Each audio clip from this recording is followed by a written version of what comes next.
Welcome to the Information Security Forum podcast. I'm your host, Tavia Gilbert, and we're back in the studio with Steve Durbin, Managing Director of ISF, discussing the Threat Horizon 2021. Today's theme of discussion is the digital connectivity that exposes hidden dangers. Today, digital connectivity is essential in everyday life. A growing reliance that is only set to increase over the next 2 years as we see technologies such as the Internet of Things playing a vital role in business success. By 2021, vast webs of intelligent devices, combined with increased speeds, automation, and digitisation, will create possibilities for businesses and consumers that were previously well out of reach. However, the increasing complexity of this digital connectivity will also increase the number of endpoints and expand the attack surface, which amplifies existing danger and creates new dangers for businesses and consumers alike. So, Steve, when we last spoke, we talked about 5G, which has been eagerly anticipated for the massive increase in speed that it will bring. What are the security implications of 5G? And do you think that all of the benefits that come with it outweigh all of the risks? I think that to a certain extent, it's a bit of a moot point because we're going to be moving down the 5G road anyway.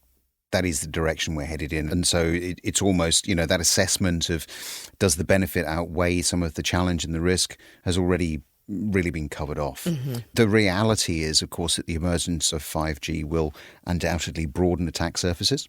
As organizations become much more heavily reliant on 5G to operate the way in which they go about doing their business, because it becomes the way that you do conduct business, we are going to see new attack vectors exploiting some of the weaknesses in that emerging technology.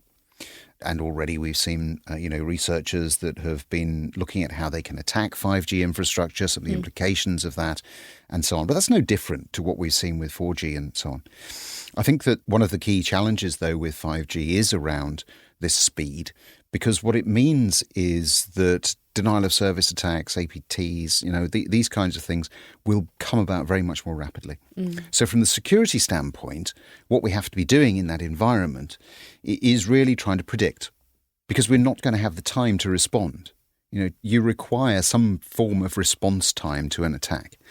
And I think that really is going to open up the role of things like artificial intelligence, machine learning that you've heard me talk about so many times before in security, because that's going to enable us, I think, to really not overcome, but better equip ourselves to deal with some of the advanced attacks that we're going to be seeing within this kind of environment. But certainly, is 5G going to bring benefit? I'm convinced it will. Mm-hmm. Because it is going to provide an entirely different infrastructure for things like smart city rollout, for autonomous vehicles, whether those be on roads, so taking you or I from A to B, but also we should think about the use of autonomous vehicles in things like farming, for instance, crops and so on. The ability to send that level of information back and assimilate that and make changes based on how we're seeing things develop in real time, we shouldn't really underestimate. And so I think that, there are significant pockets of very large-scale benefit associated with 5G. But as with most of these things, we do need to understand better how we can make it more secure. And I think that organizations really need to identify where they're planning to use 5G across the organization as part of their ongoing risk assessments, and undoubtedly update their crisis management plans to take into account the fact that we're going to see an increased sophistication in the way in which we are moving data and the use that is then going to be made of. Mm-hmm. We're seeing more and more industries adopting AI and machine learning, and those technologies are helping them make critical business decisions. What industries do you see being most vulnerable to attacks because of that new technology? And why would you identify those industries as particularly vulnerable? I think there are two elements to this, Tavia. The first is attack, certainly. But the other is what I would call manipulation. So not strictly speaking an attack. For me, an attack is all about how do I, take something down? How do I be destructive, I guess? I think the more real concern in this environment, in the machine learning environment, is the manipulation of machine learning systems, either for financial gain or to cause damage, disruption to the way in which things are operating, and by so doing destroy trust. And it's quite interesting, there is in the report, in the Threat Horizon report this time, we do talk about some of research that's been done by Cornell University in terms of looking at the way in which you or I are able to distinguish shapes, signs and so on when they have been slightly obscured. And there are two particular examples that we draw out in the report. One is a panda and the other is a stop sign. And certainly what Cornell found was that by manipulating some of the information there, neural networks, so machines effectively, could be confused. Now, if you see a panda as being a gibbon, does it really make that much difference? You might say not. However, from a facial recognition perspective, and if you could change the way in which a machine views a terrorist to being a benign individual, that would make a significant difference, of course. I used the example of stop signs, and again what Cornell did was put graffiti over a stop sign that again allowed a machine to interpret it rather as a stop sign as a speed limit sign, and so therefore increase the speed of the autonomous vehicle.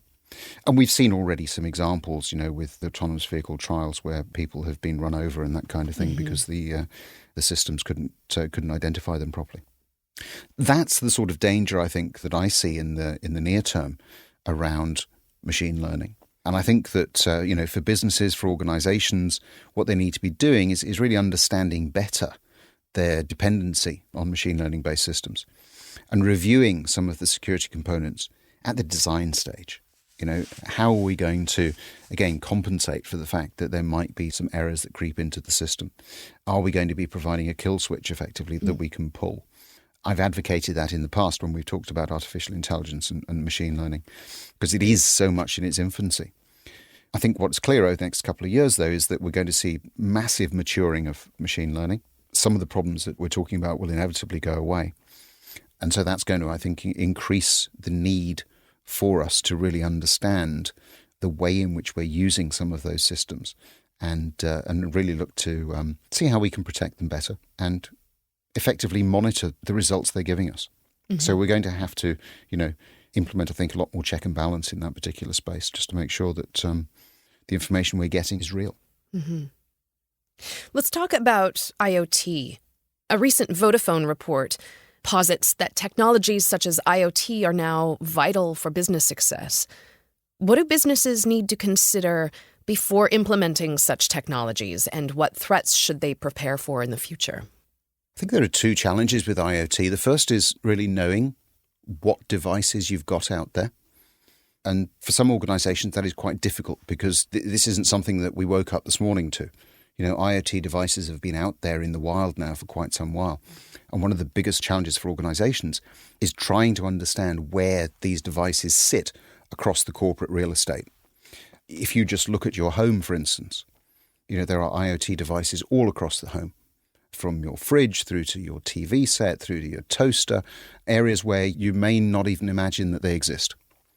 And that, I think, is one of the challenges with IoT.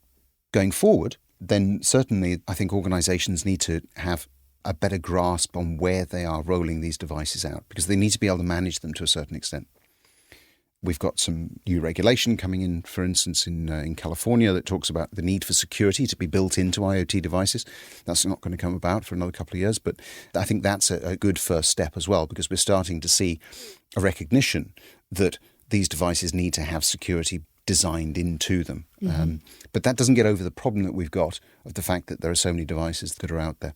So the big challenge for organizations is really understanding what that IoT real estate looks like across the enterprise, what job it's doing, whether it's still valid, do you need them? And I think making sure that when new IoT devices are being rolled out, that we understand where they're going so that we can monitor them, so that we can ensure that we're providing a degree of security.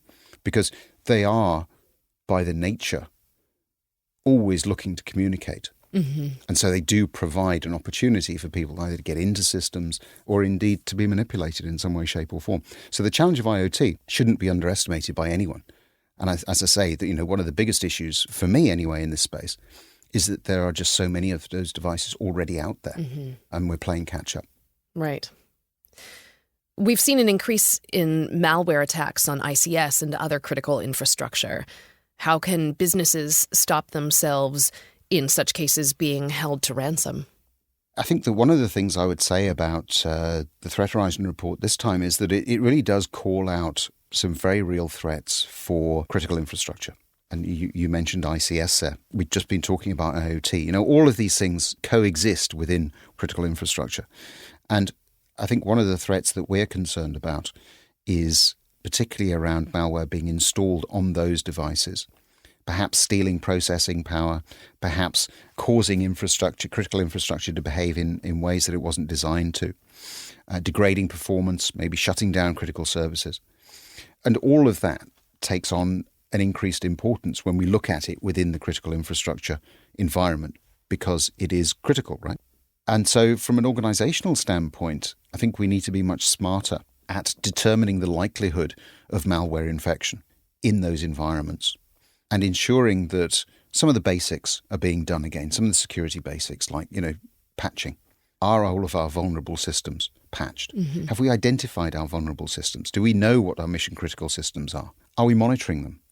So some basic security, I think, that we can put in place that a lot of listeners will be sitting there nodding and saying, well, we do all of that. But actually, it isn't the sort of thing that we can afford to just do once and then walk away from. And, the challenge that we didn't touch on when we were just talking about IoT just now is that too can be used as a means of transporting malware into these environments. And if you don't know where it is, how can you monitor it? So we have to be identifying the systems that are critical to our business. We have to be ensuring that they are as protected as possible. We have to have some form of resilience around them so that we can get them back up and running if they go down, or indeed replace them. And we have to really be providing some solid cyber hygiene around managing those systems, I think. But for me anyway, the malware around the critical infrastructure and the fact that it is being targeted so very much more aggressively than we've seen in the past is probably one of the major threats in this particular report. Mm-hmm. In a hyper-connected world, attack surfaces and interdependencies will keep growing quickly. By understanding and evaluating how these new technologies will be leveraged for competitive advantage, organizations may be able to invest in controls to protect against any new threats that they pose.